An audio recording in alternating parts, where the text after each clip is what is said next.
We're finally back working on the Porsche again.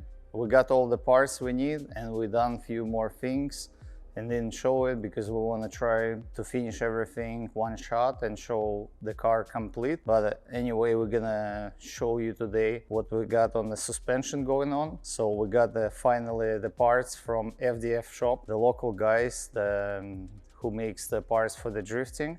But in our case, they made the lowering control arms for us. So as you can see, we have here the front double wishbone suspension from the Porsche Cayenne, where we have upper control arm, lower control arm, and the knuckles. As you know, like when you do static drop, you always have a problem with knuckles. You need to shorten them, and we're trying to do more camber in the front, so we will need to do the adjustable arms on the bottom. Some people like on the Lexus SLS 400, similar to the suspension, they just cut the knuckles and weld it and maybe change the angle, but this is not what we want. So that's why we find the FDF shop, and thanks to them, they help us with making all custom parts for our front suspension. So what did he make for us? First of all, he made the short knuckle for us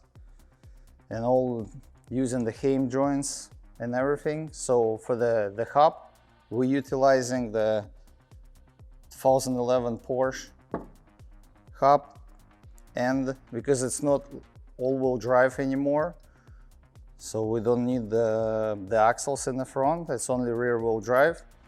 So that's why this is the drop knuckle we have.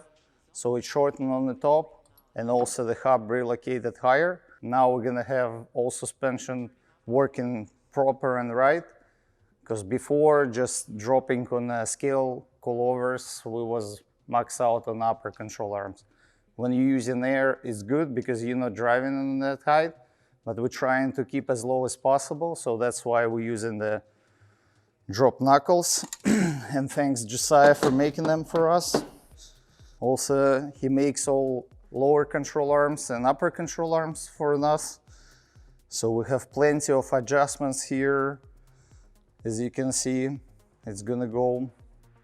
And we have Heim joints everywhere. We can adjust the camber with this, or all other parameters we need for the.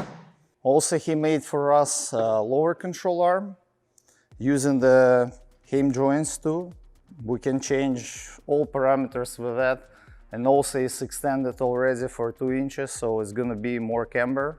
As a professional for the drift suspension, so he knows what he is doing.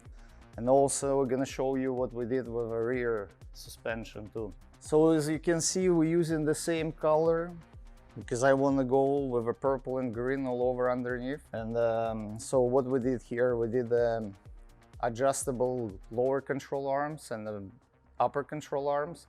In this case, it's just the arms using the Heim joints and Eurowise Performance misalignment spacers. Also, we're using the 2011 Porsche rear knuckles because they have a same way bolted hubs. So it will help us if we need to change it, because this generation, the first and second, they use the press-in hubs, whereas the newer one from 2011 and up using aluminum knuckles with a bolted hubs. We will have to change the brakes for that, but as you can see, it looks very nice and clean, and they silver similar to the front knuckles as we made.